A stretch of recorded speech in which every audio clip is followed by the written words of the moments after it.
நம்முடைய பிதாவாகிய தேவனாலும் குமாரனாய் இயேசு கிறிஸ்துவினாலும் பரிசுத்த ஆவியினாலும் உங்களுக்கு கிருபையும் சமாதானமும் இந்த நாளிலே உண்டாவதாக.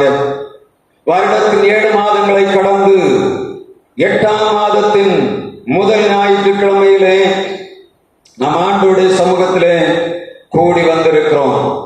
இந்த வாரம் இந்த வீக் ஆஃப் பிராமிஸ் அல்லது வாக்குத்தத்தத்தின் வாரம் என்பதை நாம் நினைவில் கொள்ள வேண்டும்.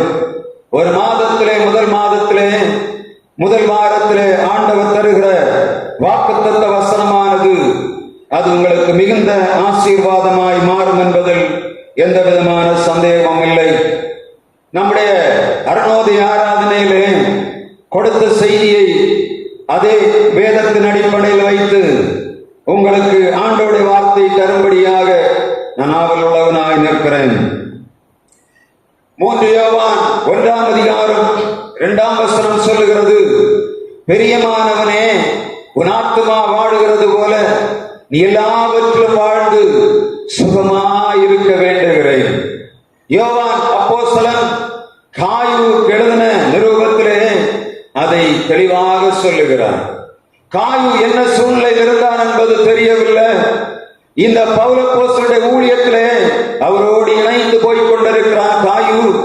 ஆனால் யோவான் நிருபம் எழுதும் போது காயுவுக்கு மிக முக்கியமாக சொல்லுகிறார், பிரியமானவனே, மை பிலவட் என்று சொல்லக்கூடிய வார்த்தையை அங்கே பயன்படுத்துகிறதை நாம் பார்க்க முடியும். ஒருவரை நேசிக்கும் போது ஐ லவ் யூ என்று சொல்லுகிறார்கள். ஆனால் ஆண்டவர் தம்முடைய பிள்ளைகளை கூப்பிடும் போது மை பிலவட் என்று எப்பொழுது பயன்படுத்துகிறதை நாம் பார்க்க முடியும். சூலமித்தியை பார்த்து அந்த ஞானி சாலமன் சொல்லுகிறார், மை பிலவட், என் பிரியமே, என் ரூபவதியே, உன்னில் பழுதொன்றுமில்லை என்று கூப்பிடுகிறதை நாம் பார்க்க முடியும். எப்பொழுதெல்லாம் ஆண்டவர் தம்முடைய பிள்ளைகளை நேசிக்கும் போது பிலவட் என்று பயன்படுத்துகிறாரோ அப்பொழுதெல்லாம் அவருடைய கிருபை, அவருடைய இரக்கம், அவருடைய தயவு, அவருடைய அன்பு முழுவதும் அதிலே வைக்கப்பட்டு தாய் தன் பிள்ளையை அரவணைக்கிறது போல ஆண்டவருடைய வார்த்தை பிலவட் என்று சொல்ல வார்த்தைக்குள்ளே வைக்கப்பட்டிருக்கிறது. முதலாவதாக இந்த வார்த்தை பிரியமானவனே என்று சொல்லக்கூடிய வார்த்தை எதற்காக கொடுக்கப்பட்டிருக்கிறது என்பதை வேதத்தின் ஆழங்களில் ஒரு சிலவற்றை நாங்கள் மத்தியிலே வைக்கும்படியாய் விரும்புகிறேன். இந்த மாதம் உங்களுடைய வாக்குத்தத்த செய்தி, பிரியமானவனே, பிரியமானவனே, உன் ஆத்துமா வாழ வேண்டும், அதுபோல உன்னுடைய சரீரம் வாழும் என்பதை மிக தெளிவாக நாம் பார்க்க முடியும். குற்றமுள்ள நேரங்களிலே குற்றங்களை மன்னிக்கிறவராய், குறைவுள்ள நேரங்களிலே நிறைவை தருகிறவராய், எல்லா விதமான குழப்பங்களின் மத்தியிலும் நமக்கு சமாதானத்தை தருகிறவரான ஆண்டவர் பிரியமானவனே என்று வேதத்திலே கூப்பிடுகிற ஒரு சில முக்கியமான காரியங்களை உங்கள் மத்தியிலே வைத்து ஆண்டவர் நம்மை பிரியமானவரே என்று கூப்பிடுகிறாரா, இல்லாவிட்டால் நாம் உதவாதவர்கள் என்று சொல்லுகிறோமா என்பதை ஒரு நிமிஷம் சிந்தனையிலே கொண்டு வரும்படியாக ஆண்டவர் இரக்கம் பாராட்டுவாராக. இது வெறும் செய்தி மாத்திரமல்ல, என் இருதயத்தின் ஆழத்திலிருந்து இந்த ஒரு வாரம் ஓடிக்கொண்டிருந்த வார்த்தையை உங்கள் மத்தியிலே வைக்கும்படியாய் விரும்புகிறேன். இந்த வார்த்தை கழிந்த வாரம் வரும்போது இதற்கு ஆதரவான வார்த்தைகள் எனக்கு வந்து கொண்டிருந்தபடியினாலே இந்த செய்தியை கண்டிப்பாக இந்த வாரம் கொடுக்க வேண்டும் என்று சொல்லக்கூடிய உறுதி வந்தது. பிரியமானவனே என்று சொல்லும் போது ஆண்டவர் தம்முடைய பிள்ளைகளை ஆசீர்வதிக்கும்படியாக அன்பானவனே, அன்பானவளே, பிரியமானவளே என்று கூப்பிடுவதற்கு நாம் தகுதியுள்ளவர்களாய் காணப்படுகிறோமா என்பதை முதலாவது சிந்தித்து பார்க்க வேண்டும். தகப்பன் தான் நேசிக்கிற புத்திரனையும் தகப்பன் தான் வெறுக்கிற புத்திரனையும் எவ்வளவு தூரம் வேறுபடுத்தி பார்ப்பான் என்பதை உலக வாழ்விலே, நடைமுறை வாழ்க்கையிலே நாம் பார்த்து கொண்டு வருகிறோம். ஒரு தகப்பனோ ஒரு தாயோ தன் பிள்ளையை அதிகமாய் நேசிப்பார்கள் என்று சொன்னால் எல்லாவற்றிலும் பிரதானமான காரியத்தை அவர்களுக்கு செய்வார்கள், எல்லாவற்றிலும் மேன்மையானவர்கள் கொடுக்கும்படியாக போராடுவார்கள். உலகத்திலே காணப்படுகிற எல்லா மனிதர்களும் தங்கள் பிள்ளைகளுக்காக, தங்கள் எதிர்கால நன்மைகளுக்காக போராடுகிறார்கள் என்பதன் ஆணி வேற நீங்க பார்த்தீங்கன்னா தெரியும். They loved so much பார்த்தோம். அவர்களை மிக உள்ளத்தினாலத்தில் நேசிக்கிறபடியினால்தான் உலகம் ஓடிக்கொண்டிருக்கிறது. தன் பிள்ளைகள் நன்றாக வாழ வேண்டும் என்று சொல்லி தாய் தகப்பன்மார் காலையிலே எழும்புகிறார்கள். இரவு முழுவதும் பிள்ளைகளுக்காக பகல் முழுவதும் பிரயாசப்படுகிறார்கள். இரவிலே தூங்கும் போது நினைக்கிறார்கள், என் பிள்ளையை காலையிலே என் பிள்ளைக்கு அவன் எப்படி எழும்புவான் என்று தெரியவில்லை. இரவு நேரத்தில் அவனுக்கு ஆகாரம் கொடுத்திருக்கிறேன். காலையில் அவன் சந்தோஷமா எழும்ப வேண்டும். அவனுடைய சரீரத்திலே பலன் வேண்டும். நாளைக்கு அவன் ஓட வேண்டிய சரீரத்துக்கு தேவையான பலனை கொடுக்க வேண்டும் என்று சொல்லி தாய் தகப்பன்மார் பிள்ளைகளை படுக்கைக்கு போகும் முன்பாக எல்லா தாய் தகப்பன்மாரும் சொல்லுவதை நம்ம பார்க்க முடியும். ஆண்டவரே, என் பிள்ளையை பாதுகாத்துக் கொள்ளும். என் பிள்ளைகள் இரவில் எந்த விதமான தீமைகள் வரக்கூடாது. நான் தூங்க போகிறேன். என் பிள்ளை ஆண்டவர் பாதுகாக்க வேண்டும் என்று சொல்லி எல்லா தாய் தகப்பன்மாரும் போராடுகிறதை நாம் பார்க்க முடியும். என்னுடைய அம்மா அப்பா சொல்லுவாங்க, நாங்கள் 5 பேர். அவர் சொல்லுவார், காலை நேரத்தில் அங்க நன்றாக வாழ்ந்த குடும்பம் திடீரென்று என் அப்பா உடம்பு சரியில்லாத எல்லாவற்றையும் இழந்து போனோம். கடைசியில எல்லா மனிதனாலும் வெறுக்கப்பட்டு அதிகாலை நேரத்திலே எங்களுக்கு சாப்பாடு வரும். எப்படி இருக்கும் என்று சொன்னா, நாங்கள் 5 பேர் ஒருவர் சாப்பிடுகிற சாப்பாடை நாங்கள் சாப்பிட்டு அநேக நாட்கள் உயிர் வாழ்ந்தோம். இரவு நேரத்திலே தாய் தகப்பன்மார் விளக்கை வைத்து விட்டு சொல்லுவார்களாம், காலையிலே இவர்கள் நான் கொடுத்திருக்கிற ஆகாரத்திலே எழும்புவார்களா என்று தெரியவில்லை. ஒவ்வொரு நாளும் கண்ணீரும் வேதனை நிறைந்த வாழ்க்கை. ஆனால் உள்ளத்துக்குள்ளே எப்படி என் பிள்ளைகளை எப்படியாக மேன்மைப்படுத்த வேண்டும் என்று சொல்லி தாய் தகப்பன்மார் நேரம் தெரியாமல் போராடினபடினாலே 5 பேரை ஆண்டவர் ஆசீர்வதித்தார், உன்னதங்களிலே வைத்திருக்கிறார். இன்றைக்கு உங்களுக்கு முன்பாக நான் நின்று கொண்டிருக்கிற இந்த மனிதன் யார்? சிறு வயதிலே காணாமல் போக வேண்டியவன், சிறு வயதிலே உலகத்திலே மண்ணாக போக வேண்டிய உங்களுக்கு முன்பாக ஆண்டவர் நிறுத்தி இருக்கிறார் சொன்னால், தாய் தகப்பன்மார் நம்மேல் வைத்த மிகப்பெரிய கரிசனை. உலகத்திலே வந்த நாட்கள் நம்மை போராடி மீட்டுக் கொண்ட நம்முடைய தாய் தகப்பன்மாரை காட்டிலும் மிக உன்னதமானவனுடைய ஆண்டவர். பிரியமானவனே என்று நம்மை பார்த்து ஆண்டவர் சொல்ல வேண்டும் என்று சொன்னார். வேதத்திலே ஒரு சில மனிதர்களை நாம் தேடி பார்க்க வேண்டும். எப்படி? முதலாவதாக நாம் வாசித்தோம், தானியேல் 9ஆம் அதிகாரம் 23ஆம் வசனத்திலே அங்கே ஒரு வார்த்தை சொல்லப்படுகிறது. வாசிக்கலாம். தானியேல் 9ஆம் அதிகாரம் 23ஆம் வசனம், நீ மிகவும் பிரியமானவன், ஆதலால் நீ வேண்டிக் கொள்ள தொடங்கின போதே கட்டளை வெளிப்பட்டது. நீ பிரியமானவன், ஆகையால் நீ வேண்டிக் கொள்ள தொடங்கின போதே கட்டளை வெளிப்பட்டது. ஆண்டவர் ஒரு மனிதனை பார்த்து சொல்லுகிறார், பிரியமானவரே. யார்? தானியேலை பார்த்து ஆண்டவர் சொல்லுகிறார், பிரியமானவனே. இந்த தானியேலுடைய சரித்திரத்தை நாம் ஒரு நிமிஷம் உள்ளே போய் பார்ப்போம் என்று சொன்னால், இந்த பாபிலோனிய அடிமைத்தனத்துக்குள்ளே வந்தவன், ஆனால் ஆண்டவரை விட்டு விடாதபடி பகலிலும் சரி இரவிலும் சரி ஆண்டவரோடு விண்ணப்பம் பண்ணி கொண்டிருந்த மனிதனாக தானியேல் காணப்பட்டார். எந்த சூழ்நிலையிலும் அவர் ஒரு அதிபதியாயிருந்தாலும் அவருடைய வாழ்விலே கர்த்தரை பற்றிய உன்னதமான நோக்கம் காணப்பட்டது. எல்லாரும் அந்த பாபிலோனிலே தங்களுடைய வாழ்க்கையை நிம்மதியாக கழித்துக் கொண்டிருக்கும் போது தானியேல் மாத்திரம் மிகவும் கருத்தாக தீர்க்க தரிசனங்களை ஆராய்கிறவனாக இருந்தான். தாங்கள் கிடைக்கிற எல்லா விதமான காரியங்களையும் சூழ்நிலைகளையும் அவன் நோக்கி பார்க்கிறவனாக இருந்தான். உலகம் எல்லாம் அதிகாலையில் எழும்பினவனே தங்கள் வயிற்றுக்காக வேலை செய்து கொண்டிருக்கும் போது தானியேல் மாத்திரம் தன் இனத்துக்காக ஜனத்துக்காக வேலை செய்து கொண்டிருந்தான். உலகமெல்லாம் தங்களுடைய சுயத்தை தேடிக்கொண்டிருக்கும் போது தானியேல் மாத்திரம் தங்களுடைய பிள்ளைகளுடைய நலனுக்காக தேடிக்கொண்டிருந்தார். இந்த 10ஆம் அதிகாரத்தை நீங்க பார்த்தாலும் தெரியும். 9ஆம் அதிகாரத்திலும் தானியேலே அவன் எப்பொழுது பார்த்தாலும் என்னுடைய தேசம் எப்பொழுது நாங்கள் திரும்ப போக போகிறோம், எப்பொழுது எருசலேமிலே அந்த தேவாலயம் கட்டப்படும், எருசலேமிலே எப்பொழுது அரங்கம் நிவர்த்தியாகும், எப்பொழுது எங்களுடைய அடிமைத்தனம் நீங்கி நாங்கள் எங்கள் சுயதேசத்துக்கு போவோம் என்று சொல்லக்கூடிய ஒரு மிகப்பெரிய வாஞ்சை அவனுக்குள்ளே இருந்தது. He is the man of earnest prayer. அவன் யார்? மிகவும் கவனமாக கருத்தாக ஜெபம் பண்ணுகிறவனாக இருந்தான். 10ஆம் அதிகாரம் தானியேல் 9ஆம் அதிகாரம் 10ஆம் வசனத்திலும் 10ஆம் அதிகாரம் 9ஆம் வசனத்திலும் இந்த வசனம் சொல்லுகிறது, தானியேல் தனக்கு ஒரு தரிசனம் காண்கிறான். தரிசனம் காணும் போது அது எப்படி நிறைவேறும் என்பதை தீர்க்க தரிசனங்களினாலே ஆராய்ந்து அவை நடைபெறப்போகிற காரணத்தை அவன் பார்க்கிறான்.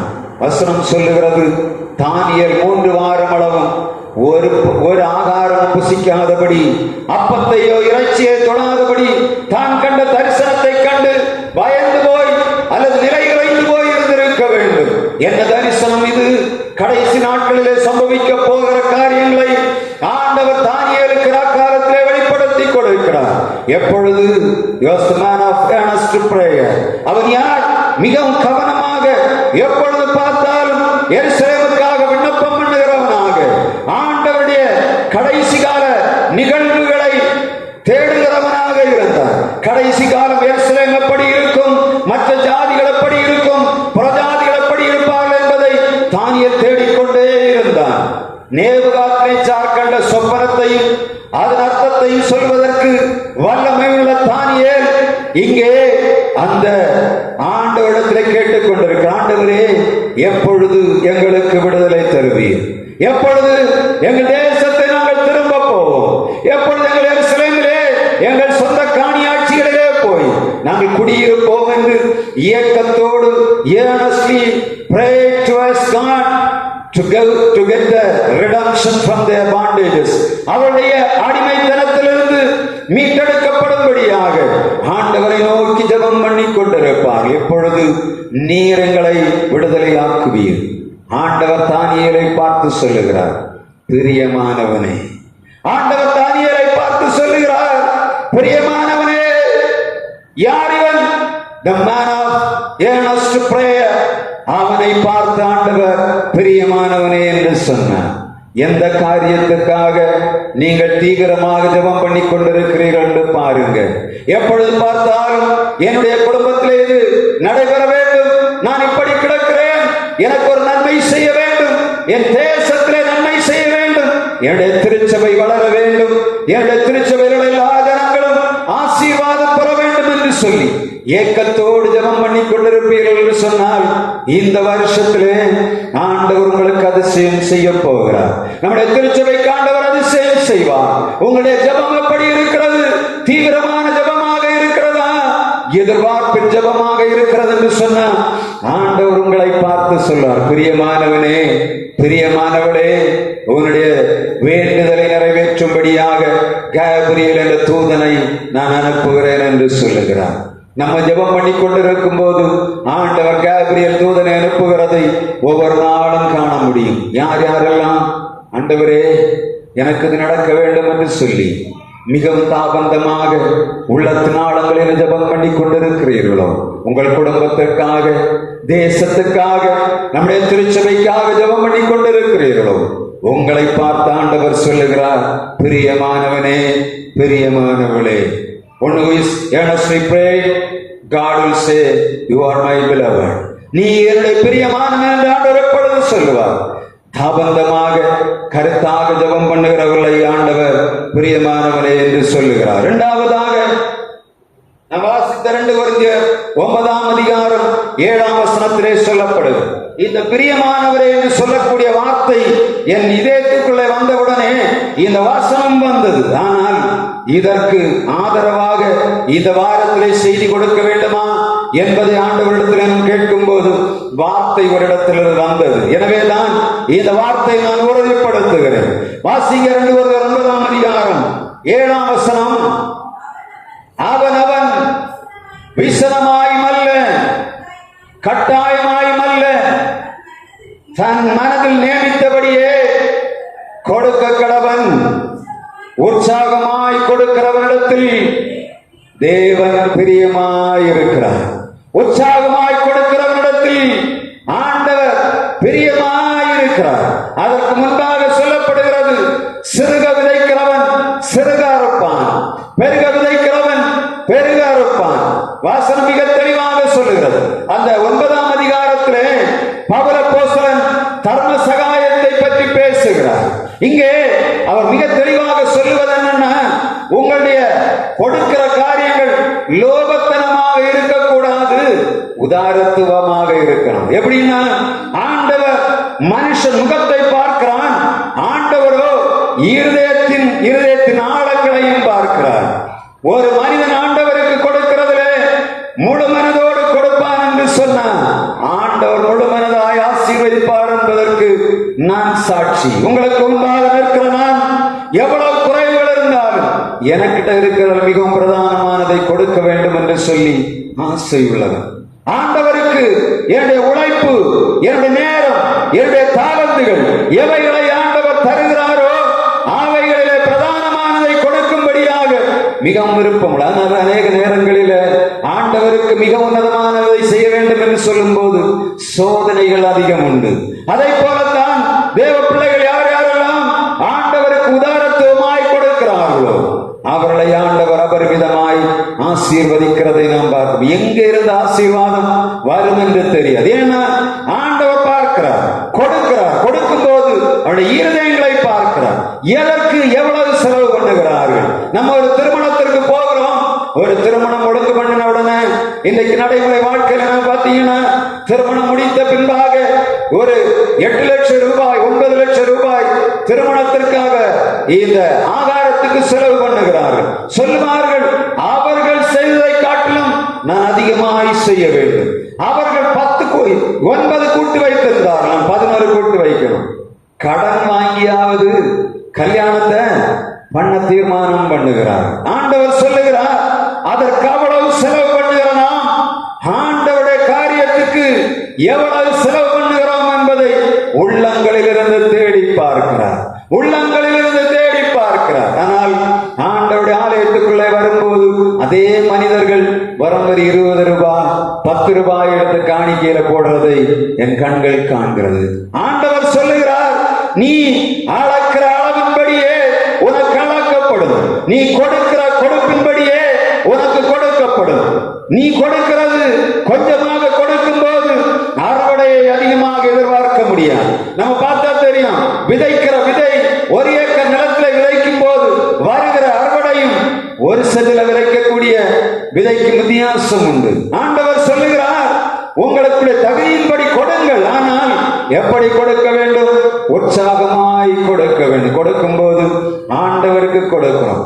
எனக்கு ஜீவனை தந்த ஆண்டவருக்கு கொடுக்கிறேன், எனக்கு எல்லாவற்றையும் தந்த ஆண்டவருக்கு கொடுக்கிறேன், எனக்கு வாய்ப்புகளை, வருமானத்தின் வாய்ப்புகளை உருவாக்கி தருகிற ஆண்டவருக்கு கொடுக்கிறேன். கைகள் ஆண்டவருக்கு நேராக வரும்போது இருதயம் முழுவதும் ஒன்றாக இணைந்து கொடுக்க வேண்டும். அப்படிதானே? ஒரு தாயிடத்திலே பெற்ற பிள்ளை கர்ப்பிணி, அவள் பிரசவத்திலே முடிந்து பிள்ளையை நர்ஸ் எடுத்துக்கொண்டு தாயின் கையில கொடுப்பா. அது ஒரு பிள்ளையே பார்த்திருக்க மாட்டா. ஆனா கர்ப்பிணியான தாய்களுடைய முகத்தை பார்த்தா தெரியும்.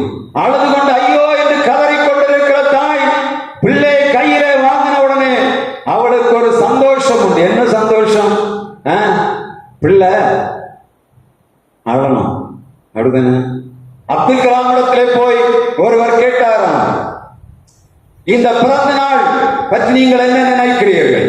அவர் சொன்னாராம், பிறந்த நாளுக்கு அநேக தலைவர்கள் வித்தியாசமான ஒரு விளக்கத்தை கொடுத்தார். அவர் சொன்னார், ஒரு குழந்தையின் அழுகையிலே சந்தோஷத்தை முதலாக பார்க்கிற தாய் கொடுக்கிற வெகுமதி தான், இந்த உலகத்துக்கு கொடுக்கிற வெகுமதி தான் பிறந்த நாள். ஒரு தாய் தன் பிள்ளை பிறந்த உடனே அழாம இருந்தா அந்த அம்மாவுக்கு சிரிப்பு வருமா? பிள்ளை பிறந்த உடனே அழணும் கேட்பாங்க, பிள்ளை அழுதா அப்படின்னா என்ன அர்த்தம்? அதுக்கு ஜீவன் இருக்குன்னு அர்த்தம். அழாவிட்டா எப்படி இருக்கும்? அந்த பிள்ளைக்கு ஜீவன் இல்லை. அப்படியானால் உலகத்திலே ஒரு மனிதர் வரும்போது அழுது கொண்டு வருகிறார். மற்ற நேரங்களெல்லாம் பிள்ளை அழுதா என்ன பண்ணும்? ஆட்டி பெழுத்தல் இல்ல, முட்டாய் கேட்கும், வாங்கி கொடுக்க பைசா இல்ல, திரும்ப அழுது. என்ன நடக்கும்? ஆடி பிஞ்சு போகும். ஆனா முதல்ல பிறந்து உலகத்துல வந்த மனிதன் அழாவிட்டா அம்மாவுக்கு சந்தோஷம் இருக்காது. அதை போலத்தான் ஆண்டவர் நமக்கு கொடுக்கிற எல்லாவற்றிலும் முதலாவது எதிர்பார்க்கிறார். எனவே நாம் கொடுப்பதிலே ஆண்டவருக்கு விசேஷமானதை கொடுக்கணும். ஆபேல் காயினை காட்டில் மிகவும் விசேஷமான பலியை செலுத்தினான் என்று எபிரேயர் 11ஆம் அதிகாரத்திலே ஆண்டவர் முதலாவது சொல்லுகிறார். ஆண்டவருக்கு காணிக்கை கொடுப்பது வேண்டுமா வேண்டாமா என்று அனைவர் கேட்கிறார்கள். வாசனம் மிக தெளிவாக சொல்லுகிறார்,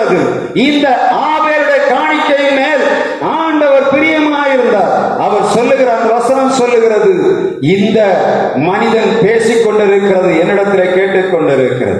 அவருடைய பரியை ஆண்டவர் அங்கீகரித்தபடியினாலே உலகமெல்லாம் இன்றைக்கு பேசிக் கொண்டிருக்கிறது. இயேசு தேவாலயத்தில் உட்கார்ந்திருக்கிறார். காணிக்கை பெட்டியின் அருகே ஒரு விதவை வருகிறார். இருந்தது எத்தனை காசு? 2 காசு. எத்தனை இருந்தது? வெறும் 2 காசு. விதவை காணிக்கை போடுகிறாள், ஆண்டவர் பார்த்து கொண்டிருக்கிறார். பெரும் பணக்காரர்கள் காணிக்கை போடுகிறார்கள், அதையும் பார்க்கிறார். அவர் சொல்லுகிறார், எழும்பி சொல்லுகிறார், இந்த விதவை அதிகமாக போட்டாள். எதை போட்டாள்? தனக்கு ஜீவனத்துக்குண்டான எல்லாவற்றையும் போட்டு விட்டாள். கொஞ்சம் யோசித்து பாரு, 2 பைசா கையில இருக்கு. இன்னைக்கு மத்தியானம் சாப்பிடணும்னா அதை வச்சுதான் அரிசி வாங்கணும். ஜீவனத்துக்கு ஒண்ணும் இல்லை. இந்த ஆலயத்தை விட்டு வெளியே போனால் வறுமையாக போகக்கூடிய சூழ்நிலையில விதவை வந்து கையில் இருந்ததை எடுத்து ஆண்டவருக்கு செலுத்தினான். அதுதான் வசனம் சொல்லி இயேசு சொல்லுகிறார், இவள் செய்தது, இந்த சுவிசேஷம் எங்கெல்லாம் அறிவிக்கப்படுகிறதோ அங்கெல்லாம் இவளை பற்றிய செய்தி சொல்லப்படும். இன்றைக்கு நாம் பேசிக் கொண்டிருக்கிறோமே, எத்தனையோ காரியங்களை பேசுகிறோம். ஆனால் 2 காசு போட்ட விதவையை ஒரு மனிதன் பேசாமல் சுவிசேஷத்தை கடந்து போக முடியாது. ஏன்னா ஆண்டவருடைய சுவிசேஷம் பரவ வேண்டும் என்று சொன்னால் கொடுக்கிற காணிக்கையின் மூலமாகத்தான் பரவுகிறது.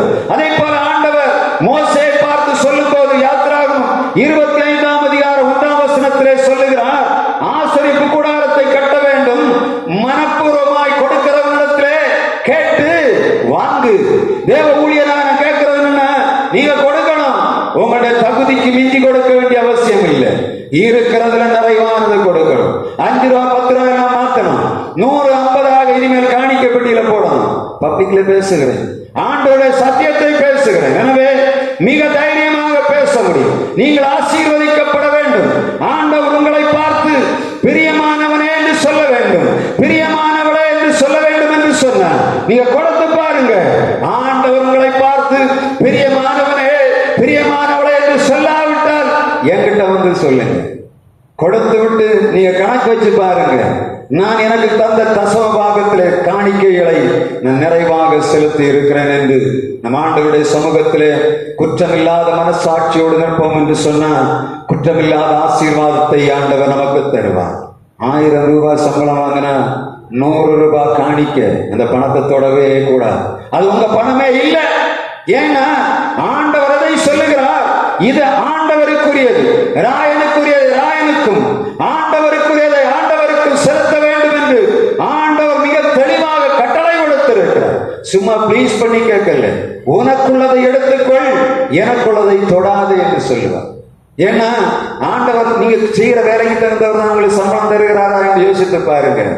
நீங்க வாங்குற சம்பளம் அனைத்தும் நீங்கள் முழுவதுமாக பிரயாசப்பட்ட பணமா, இல்ல ஆண்டவர் இலவசமாய் உங்களுக்கு தருகிறாரா என்பதை தேடி பார்க்கணும். ஏன்னா ஆண்டவர் நமக்கு இலவசமாய் தருகிறார். அநேகருக்கு கொடுக்கிற பணம் ஆஸ்பத்திரிகளுக்கு செலவிடப்படுகிறது.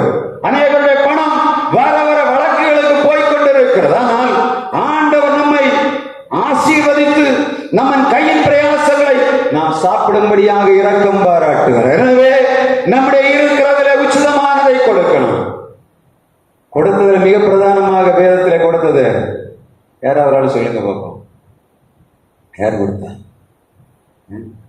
ஆபிரகாம் கொடுத்தது போல உலகத்தில் யாரும் கொடுக்கவில்லை.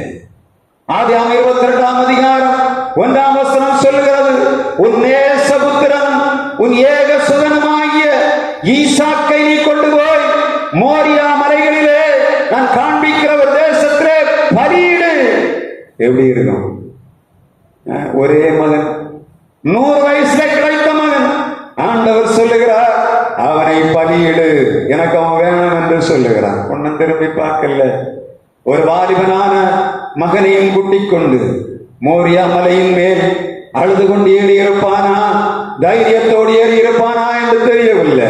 வேலைக்காரத்தில் சொல்லுகிறான், நானும் பிள்ளையாண்டாலும் போய்விட்டு திரும்பி வருவோம். மகன் கேட்கிறான், அப்பா கட்டை இருக்கிறது, தீ இருக்கிறது, பலிக்கான ஆடு எங்கே? கர்த்தர் பார்த்துக் கொள்ளுவார். எப்படிப்பட்ட மனநிலை! மகனை பார்த்து சொல்லுகிறான், கர்த்தர் பார்த்துக் கொள்ளுவார். வேலைக்காரர் சொல்லுகிறான், நாங்கள் திரும்ப வருவோம். அங்கே மலைக்கு போவதற்காக மகனை கொலை நான் கொடுக்க வேண்டும் என்று சொல்லி போனான். யாரும் தன்னுடைய பிள்ளைகளை பலியிடும்படி ஒப்புக் கொடுக்க மாட்டார்கள். ஆண்டவர் அதனால் தான் ஆபிரகாமை பார்த்து சொன்னார், ஆபிரகாம் விசுவாசிகளின் தகப்பன். ஆபிரகாம் விசுவாசிகளின் தகப்பன். எப்படி விலையேறப்பட்டதாய் இருந்ததை ஆண்டவருக்கு கொடுக்கும்படியாக அவன் தீர்மானம் பண்ணினபடியினாலே ஆண்டவர் அவனை கனம் பண்ணினார். திருச்சபையிலே நீங்க ஒருவேளை சொல்லலாம், நமக்கு தேவைகள் உண்டு, நமக்கு இப்பொழுது கன்வென்ஷன் வருகிறது, நமக்கு சபை நாள் விழாக்கள் உண்டு, உதாரணத்துமாய் கொடுக்கணும், உற்சாகமாக கொடுக்கணும். ஆண்டவரே, இது நான் கொடுக்கிறது உங்களுடைய ராஜ்யத்தின் பரம்புதலுக்காக, எங்கள் ஜனங்கள் வந்து சந்தோஷப்படும்படியாக, இது ஒரு திருவிழா மாதிரி கொண்டாடப்பட வேண்டும் என்று சொன்னார். இருக்கிறதுல விசேஷமானதை ஆண்டவருக்கு கொடுக்கணும். என்ன, நம்ம போய் குறை என்று சொல்லக்கூடாது. எல்லா குறைவுகளும் நிறைவாகி நம்முடைய அசஸ்மெண்ட் எல்லாம் கிடக்கு, எல்லாத்தையும் கட்டி முடிக்கணும். அதுக்குள்ள அளவுல நீங்க கொடுக்கணும். உங்களுடைய கையின் பிரயாசங்கள் நிறைவாய் கொடுக்கப்பட வேண்டும். ஆண்டவர் பிரியமானவன் என்று சொல்வது யாரை பார்த்து? The man of eagerness to give for God. ஆண்டவருக்கு earnestly pray, earnest prayer. Daniel was God, my God, my beloved. ஆண்டவர் earnest prayer பண்ணின தானியேலை, மிக தீவிரமாக கருத்தாக ஜெபம் பண்ணின தானியேலை பார்த்து பிரியமானவனே என்று சொன்னார். கர்த்தருக்கு உற்சாகமாய் கொடுக்கிற அவர்களை பார்த்து ஆண்டவர் பிரியமானவரே என்று சொல்லுவார், பிரியமானவளே என்று சொல்லுவார். மூன்றாவதாக, நேரம் மாத்திரம்தான் நாங்க ரெண்டு பேரும் எதிரி, எப்ப பார்த்தாலும் நாங்க ரெண்டு பேரும் ஓட வேண்டியது இருக்கு. எனவே மத்தேயு 3ஆம் அதிகாரம் 17ஆம் வசனம், இதை சொல்லாமல் இந்த செய்தியை நிறைவு பெற முடியாது. ஏனென்று சொன்ன இது வாழ்விலே மிக முக்கியமான காரியம். மத்தேயு 3ஆம் அதிகாரம் 17ஆம் வசனம் சொல்லுகிறது, இயேசு ஞானஸ்நானம் பெற்று கரையேறின உடனே வானம் திறக்கப்படுகிறது, வார்த்தை ஒன்று வருகிறது. என்ன வார்த்தை? இவர் என்னுடைய நேசகுமாரன், இவரில் பிரியமாயிருக்கிறேன். அப்படிதானே? யார்? இயேசு யார்? He is the man of example. தானியேல் யார்? He is the man of eagerness to pray. இரண்டாவது, நாம் கொடுக்கிற நாம் யார்? We are the people, those who are eagerness to give. ஆண்டவருக்கு கொடுக்கிறதிலே நாம் மிகவும் கருத்தானவர்கள். மூன்றாவதாக, ஆண்டவர் எக்ஸாம்பிள். அவரை பார்த்து தேவன் சொல்லுகிறார், பிரியமான இவர் என்னுடைய நேசகுமாரன், இவரில் பிரியமாக இருக்கு. யார் இவர்? ஆண்டவராகிய இயேசு கிறிஸ்து. நாம் அடிக்கடி சொல்லுவேன், அவர் பாவம் இல்லாதவர், அவர் பாவத்தை அறியாதவர். ஆனால் யோவானிடத்தில் ஞானஸ்நானம் பெற வருகிறார். வரும்போது அவன் சொல்லுகிறான், இல்ல, நான் இடத்தில் ஞானஸ்நானம் பெற வேண்டியதா இருக்க, நீர் என்னிடத்தில் வர வேண்டுமா? அவர் சொல்லுகிறார், இப்படியே எல்லா நீதியையும் நிறைவேற்றுவது நமக்கு ஏற்றதா இருக்கிறது. I am an example. நானே ஒரு மாதிரியாக இந்த ஜனங்களுக்கு காண்பிக்க விரும்புகிறேன். சீடர்கள் ஒருவேளை கேட்கலாம், இயேசு ஞானஸ்நானம் எடுக்கவில்லையே, நாம் எதற்கு ஞானஸ்நானம் எடுக்க வேண்டும் என்று கேட்கக்கூடாது. பரிசேயர்கள் வேதபாரகர்கள் சொல்லக்கூடாது, இயேசு ஞானஸ்நானம் எடுக்கவில்லை, எனவே நாங்கள் ஒரு காரியத்தில் கீழ்ப்படியக்கூடாது என்று சொல்லக்கூடாது என்பதற்காக இயேசுவே ஒரு மாதிரியாக தண்ணீருக்குள்ளே இறங்கினார். இதை அநேகர் கேட்டுக் கொண்டிருக்கிறார்கள், நான் அந்த கிறிஸ்தவனை காட்டிலும் மிகவும் உன்னதமானவனாக உத்தமனாக வாழ்கிறேன், நான் பாவமே செய்கிறதில்லை, நான் குடிக்கிறதில்லை, நான் விபச்சாரம் செய்கிறதில்லை, நான் எந்த விதமான பாவத்தை செய்கிறவரில்லை, நான் நேரடியாக பரலோக ராஜ்யத்துக்கு போகலாம் என்று ஒருவனும் சொல்லவே முடியாது. ஏன்னா இயேசு சொன்னார், ஒரு மனிதன் மனம் திருப்பி இருப்பான் என்பதற்கு முதல் படி அவன் ஞானஸ்நானத்துக்கு தன்னை கீழ்ப்படுத்த வேண்டும். எந்த மனிதனும் எவ்வளவு படித்தவனானாலும், எந்த விஞ்ஞானியானாலும், எந்த அரசியல்வாதியானாலும் ஒருவருமே சொல்ல முடியாது, பரலோக ராஜ்யத்துக்கு முதல் படி கீழ்ப்படி. அது என்ன படி? ஞானஸ்நானம். அதை இயேசுவே எக்ஸாம்பிளாக வைத்து போனார். இயேசு மாதிரி is the man of beloved from God. எப்படி அவர் தன்னை ஒரு எக்ஸாம்பிளாக ஒப்புக் கொடுத்தார். நாம் யார் யாரெல்லாம் இந்த நாட்களிலே ஞானஸ்நானத்துக்கு கீழ்ப்படியாதபடி, ஞானஸ்நான சத்தியத்துக்கு கீழ்ப்படியாதபடி நாம் ஆண்டவருடைய ராஜ்யத்துக்கு தூரமாய் கிடக்கிறோமோ உங்களை ஆண்டவர் அழைக்கிறார். இந்த சபை நாளிலே ஆண்டவர் உங்களுக்கு ஞானஸ்நானம் கொடுக்கும்படியாக ஆவலுள்ளவராய் கேட்கிறார். காலத்தை தள்ளி போடாதே சகோதரனே, இது உனக்கு கிடைத்த நல்ல பாக்கியமான நாள். இந்த நாட்களில் ஒப்புக் கொடுக்கும்படியாக ஆண்டவர் தாபந்தமாக கேட்கிறார். உன்னை பார்த்து பிரியமானவனே என்று ஆண்டவர் சொல்ல வேண்டும் என்று சொன்னார். ஞான ஸ்நானத்துக்கு கீழ்ப்படிய வேண்டும். மிக முக்கியமாக 3 காரியங்களை உங்கள் மத்தியிலே வைத்திருக்கிறேன். ஆமை beloved of God. நான் ஆண்டவருக்கு பிரியமானவனா? தொட்டு சொல்லுங்க, இதயத்தை பார்த்து சொல்லுங்க. ஆம் ஆண்டவரே, நான் ஜெபிக்கிறவன், தேவைகளுக்காக ஜெபிக்கிறேன், என் குடும்பத்துக்காக ஜெபிக்கிறேன், என் திருச்சபை வளர்ச்சிக்காக ஜெபிக்கிறேன். தனி மனிதனுக்காக ஜெபிக்க சொல்லவில்லை. உங்களுக்கு உங்களை படைத்த ஆண்டவர் உங்களுக்கு கண்டிப்பா சாப்பாடு வைத்திருப்பார். அது காக்கையானாலும் சாப்பாடு வைத்திருப்பார். ஒரு நாள் போய்கொண்டிருக்கிறேன், ஞாயிற்றுக்கிழமை சாயங்காலம் போகும்போது ஒரு இடத்துல போகும், எனக்கு சாப்பாட்டுக்கு வழி, சாப்பாடு இல்லை, கடை எல்லாம் பூட்டியாச்சு. என்ன பண்ணலாம் என்று பார்த்தா கீழே ஒரு கவர் கிடந்தது. அங்க போட்டு உங்கள் துக்கம் சந்தோஷமாக மாறும், உங்கள் துக்கம் சந்தோஷமாக மாறும். 3 பாக்கெட்ல 2 பாக்கெட் கிழிஞ்சு கிடக்கு, ஒன்று கிளியாம கிடக்கு. நான் எடுத்து என்ன பண்ணேன், உங்கள் துக்கம் சந்தோஷமாய் மாறும். 3 சப்பாத்தியும் என்ன வச்சிருந்தாங்க, தெருவிலிருந்து ஏழைகளுக்கு கொடுத்தது. ஏழைகள் இப்ப பிரியாணியை தவிர வேற ஒன்றும் சாப்பிடுறது இல்லை. எப்படி வரிசை கொண்டு கொடுக்குறாங்க. ரோட்ல இருக்கிறவங்க நீங்க பார்த்து கொடுங்க. ரோட்ல இருக்கிற ஆட்களுக்கு வரிசை சாப்பாடு கூட. ஒரு நாளைக்கு நான் இந்த அவசரத்துல ஓடிட்டு இருக்கேன், வண்டியில வந்து சாப்பாடு ஒண்ணு கூட அப்படின்னு உனக்குள்ளது இல்லை, யாரும் உள்ளது, ஏழைகள். சர்ச்சுக்குள்ள சபை நாள் உள்ள அங்க முழுசு ஆகாரம் இருக்கு. இவங்க கொண்டு ரோட்ல இருக்கவங்களுக்கு சாப்பாடு கொடுக்குற நான் கேட்டா எனக்கு தரல. எப்படி இருக்கு? உங்கள் துக்கம் சந்தோஷமாக மாறும் எழுதியிருக்கு. யார்கிட்ட கொடுத்தாங்க? தேவையில்லாத கையில கொண்டு காசு கொடுக்கிறோம். உட்கார்ந்து என்ன பண்ணுகிறோம், நாள் ஃபுல்லா கஷ்டப்படுகிறோம். ஒருத்தன் உட்கார்ந்து பார்த்துட்டு அவங்களோட காசை கொடுக்கிறோம். பிச்சை கொடுக்க கூடாதுன்னு சொல்லவில்லை. எப்படி பண்ணணும், பார்த்து பிச்சை கொடுக்கணும். பிச்சைக்காரன் என்ன பண்ணுகிறான், இன்றைக்கு பைசா வாங்கி கொண்டு வட்டிக்கு விட்டு கொண்டு இருக்கிறான். பஸ் ஸ்டாண்டுக்குள்ள பிச்சைக்காரங்களுக்கு வட்டி. ஏன்னா பிச்சைக்காரங்களை துரத்த முடியல. காரணம் என்ன, இவங்கள பணம் கடையில வேலை செய்து கொண்டு இருக்கு.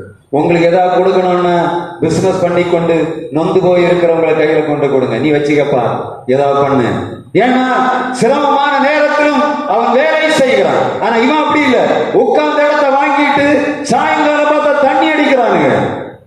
பிச்சைக்காரருக்கு நான் எதிரி இல்லை, யாரு கொடுக்கணும்னு கவனிக்கணும். உங்கள் துக்கம் சந்தோஷமாக மாறும் என்று ஒரு ஆளு கொடுத்தத எனக்கு துக்கம் சந்தோஷமாக மாறிச்சு. கொடுக்கணுமா வேண்டாமா? கொடுக்கணும். யாருக்கு கொடுக்கணும்? சரியான ஆளுகளுக்கு கொடுக்கணும். அதை எங்க கொடுக்கணும்? தேவனுடைய ஆலயத்துக்கு கொடுக்கணும். இதெல்லாம் நிறைய தேவை இருக்கு. நீங்க என்ன நினைக்கிறீங்க, எங்களுக்கு மாத்திரம் தான் தேவை இருக்கு? நமக்கு ஏகப்பட்ட தேவை. ஒரு குடும்பத்துக்கு தேவை எவ்வளவு இருக்கு. ஆனா திருச்சபை எவ்வளவு தேவை?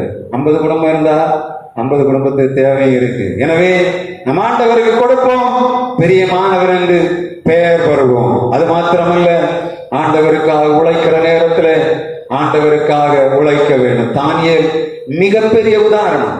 தேசத்திலே அதிபதியாயிருக்கிறான்.